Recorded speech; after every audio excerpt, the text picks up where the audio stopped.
Hello, engineers. Welcome back to my YouTube channel. By the way, this is Engineer Jiban Aiko Kalaki at sa araw na to, sasagutan natin itong mga ISAS terminologies questions under the topic RE 7920 or the New Electrical Engineering Law. So question number 1 natin, who is the current chairman of the Board of EE or the Board of Electrical Engineering? A. Francis B. Mapili. B. Jaime B. Mendoza. C. Adelino B. Garcia Jr. D. Alex Cabugao. So recently lang, nagkaroon tayo ng changes sa ating Board of Electrical Engineering composition. At this time, si Francis B. Mapili is outgoing chairman of the Board of EE. So therefore, he is a former chairman. And then, si Jaime B. Mendoza, our current board member, is still continuing as member of the Board of EE. At this time, sasamahan na siya ni Alex Cabugao. So therefore, ang bago nating chairman of the Board of EE is si Adelino B. Garcia Jr. So therefore, yung current chairman of the Board of EE is si Adelino B. Garcia Jr. Therefore, letter C ang sagot natin sa question number 1. Okay, next. In the re-examination of the field subjects in the examination for registered electrical engineer, an applicant shall be allowed to take blank times only the subject in which he obtained a grade below 50%. A. 3. B. No limit. C. 4. D. 6. So sagot natin dito is no limit. Wala pong limit kung kahit ilang beses ka mag-take ng REE board examination.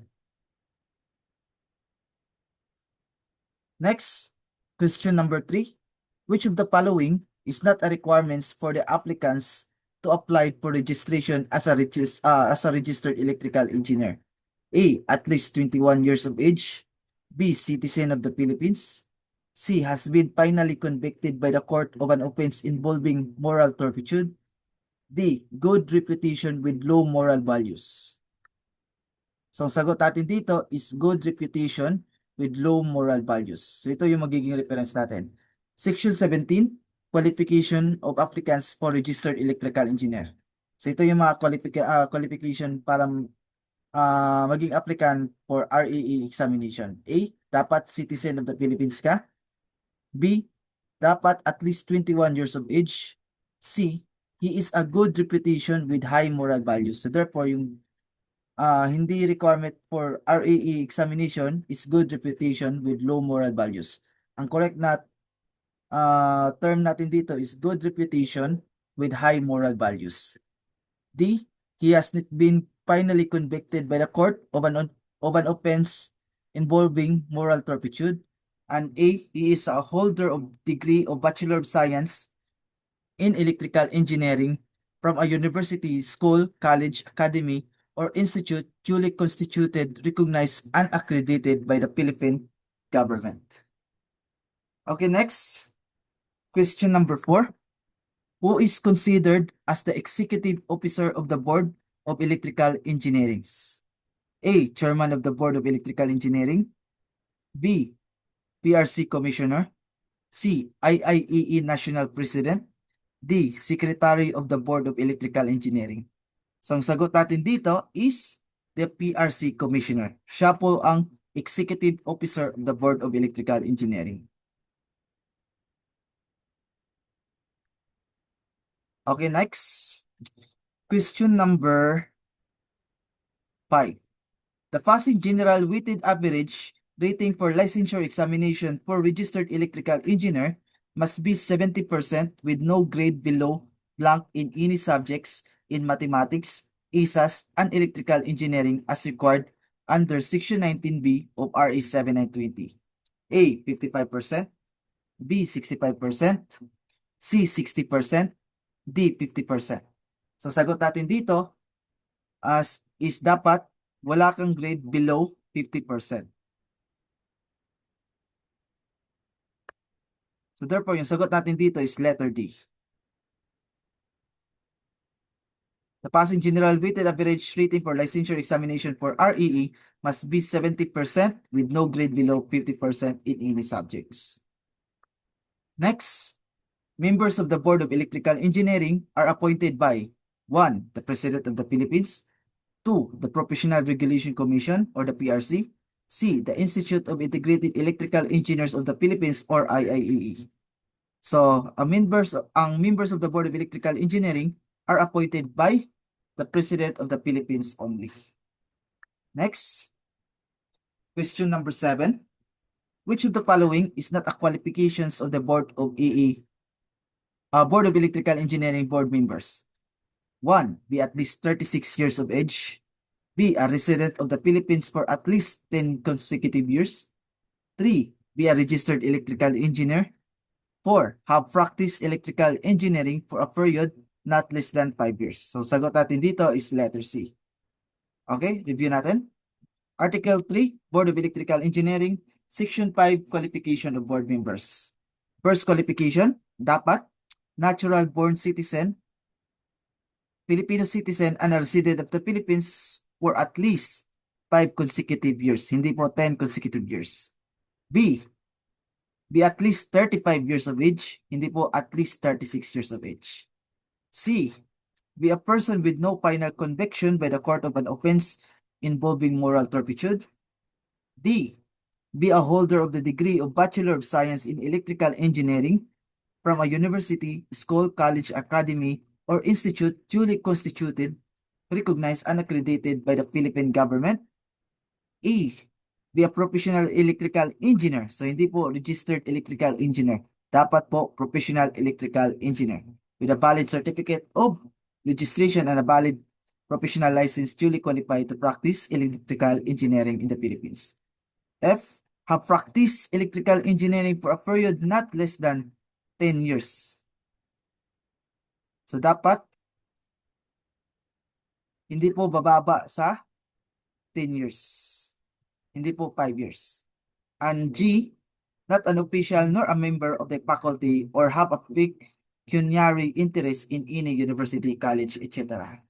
So, sagot natin dito is 1, 2, 3, 4. Lahat po na nabanggit dito sa question na to is not a qualification of the Board of EE or board members of the Board of Electrical Engineering.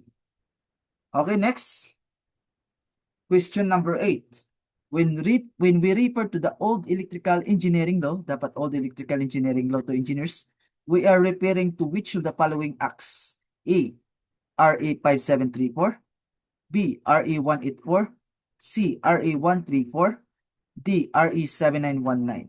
So kapag sinabi natin new electrical engineering law, that is RE 7920. Kapag sinabi naman natin old electrical engineering law, that is RE 184. That is letter B. Next, the official seal of professional electrical engineer as provided in Section 4Q of a Republic Act must have an outer circle diameter of A, 40 mm, B, 48 mm, C, 50 mm, D, 52 mm. So, ang sagot natin dito, dapat yung outer circle diameter ng official seal of a PEE dapat 48 mm. Next, question number 10.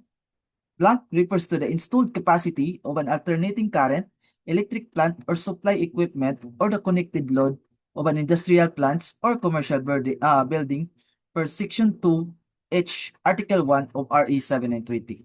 A, computed load. B, total connected load. C, electric plant. D, kilovolt ampere. So, ang sagot natin dito, engineers, is letter D, kilovolt ampere or KBE. Next, question number 11.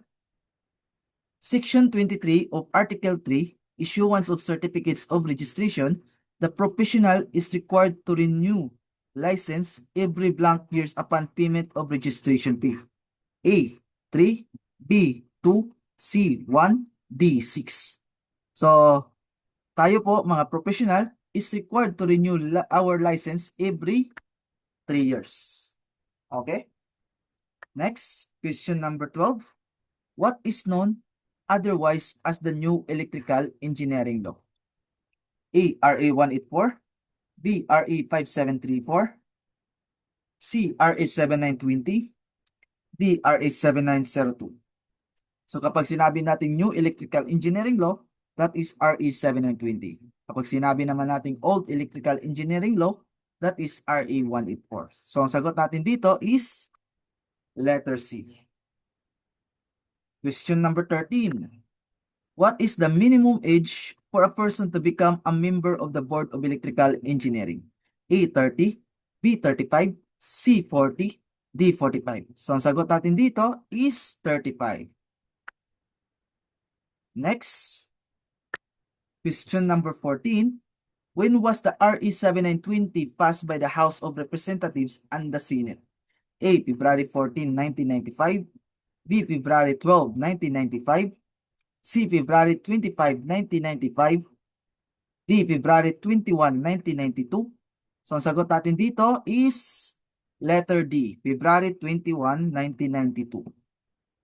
Next, when was the RE 7920 approved by President Fidel V. Ramos? A. February 14, 1995, B. February 12, 1995, C. February 25, 1995, and D. February 21, 1995. So ang sagot natin dito is letter C, February 25, 1995. Question number 16. Who is authorized to nominate an individual to the Board of Electrical Engineering?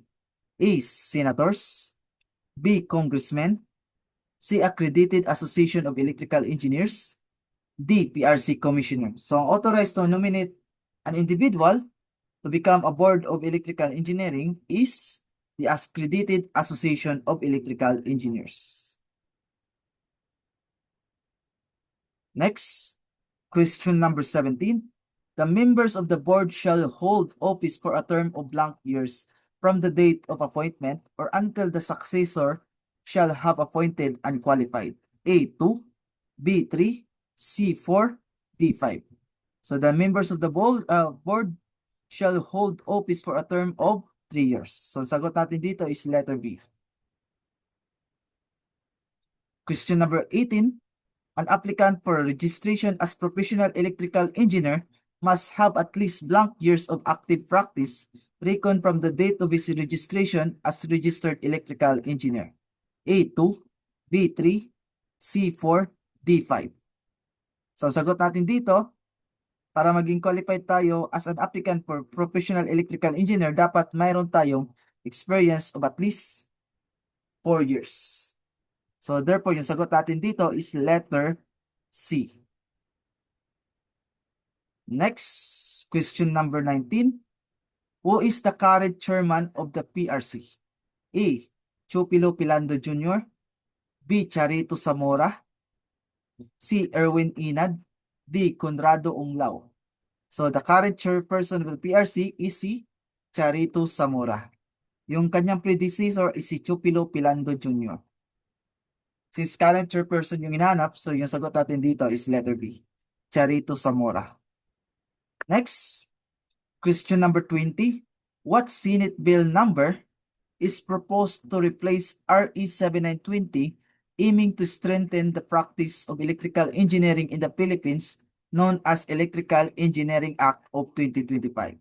A. Senate Bill number 1282, B. Senate Bill number 1766, C. Senate Bill number 2537, D. Senate Bill number 2683. So the Senate Bill number which is proposed to replace the RE 7920 is letter A, Senate Bill number 1282. Okay, next. Question number 21 natin. Who proposed the Senate Bill number 1282?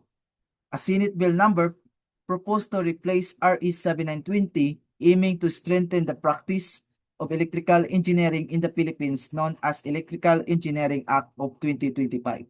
A. Rodante Marcoleta, B. Loren Legarda, C. G.B. Ejercito, D. Christopher Bongo.